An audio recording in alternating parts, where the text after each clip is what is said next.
If we're familiar with the early books of the Bible, the start of our long gospel today should remind us of a love story. Because in the first few books of the Bible, it seems the best place to look for a wife was at a well. Abraham sent his servant to look for a bride for his son Isaac, and when the servant rested at a well and offered a quick prayer that his journey would be successful, who showed up but Rebekah, Isaac's future wife?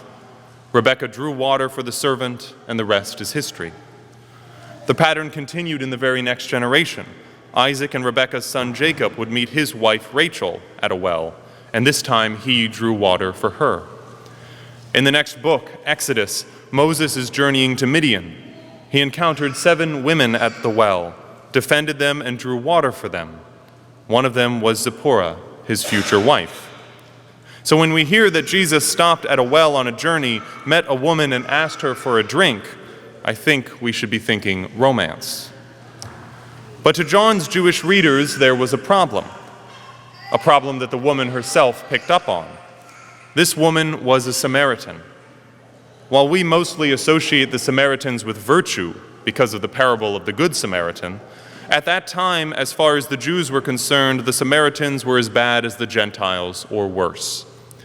The Samaritans were the descendants of the northern kingdom of Israel that had long ago been decimated by the Assyrians. As the Assyrians sought to wipe out Israel, they brought in foreigners and forced the people to intermarry, which from the Jewish perspective resulted in a faith and a people somewhat mingled with their spouses' paganism. So Jesus shouldn't be hanging out with these people. And given that there was another road he could have taken to avoid Samaria altogether, some could argue that he shouldn't even be there in the first place. But the final blow to this as a classic biblical love story comes when they discuss her marital status. She has no husband, and Jesus responds, "You are right in saying you do not have a husband, for you have had 5 husbands, and the one you have now is not your husband. What you have said is true."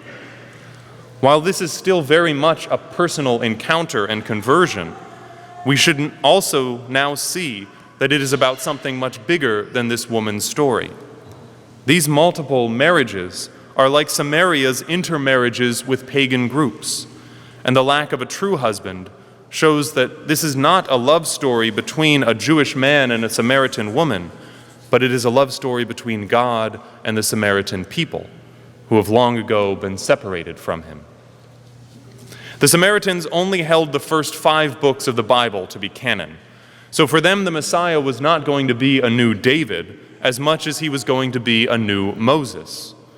Jesus reveals himself as Messiah in a way that they would understand, bringing water like Moses did in the desert. And in this promise of truly life-giving water, he awakens a thirst for the divine in this woman, and through her people, a thirst that they had forgotten. John notes that she leaves her water jug, no longer interested in the well, and rushes off to share the good news with her town.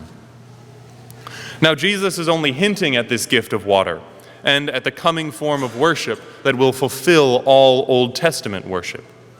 But a clue to this reality can be seen in our first reading. Moses is called to bring water to the thirsty people, and God instructs him to grab Aaron's staff and strike the rock. Now, when God specifies which staff to use, he doesn't say the staff that turned into a snake, or the staff that brought forth frogs or gnats, or even the staff that parted the Red Sea. He says, the staff with which you struck the river, in the plague where the water turned to blood.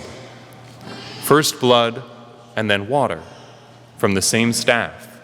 This object that brought death is now bringing life. In this, the cross is foreshadowed. That object of death which would bring forth the water of life promised to the Samaritan woman, and the means by which Christ, while we were still helpless, died at the appointed time for the ungodly, which for Paul would prove God's unimaginable love for us. This past Wednesday was exactly 2 years since the suspension of public masses due to the pandemic. And I think it's a good opportunity to reflect on our thirst for this living water. Looking back, what was our longing like for that living water of our sacramental life? And are we willing to let that longing be awakened in us, even if it's uncomfortable, as it was for the Samaritan woman? Because God has drawn us once again into the desert of Lent, as he drew the Israelites in the Exodus, to woo us to himself. Padre Pio said, "It's easier for the earth to exist without the sun than without the holy sacrifice of the Mass." Sometimes I think we can become a little like the Samaritans, forgetting as the bride of Christ, the Church, that our only true love will be found in him, and that we need to stop flirting with the things of this world and return to our true spouse. St. Augustine put it best: "You have made us for yourself, O Lord, and our hearts are restless until they rest in you."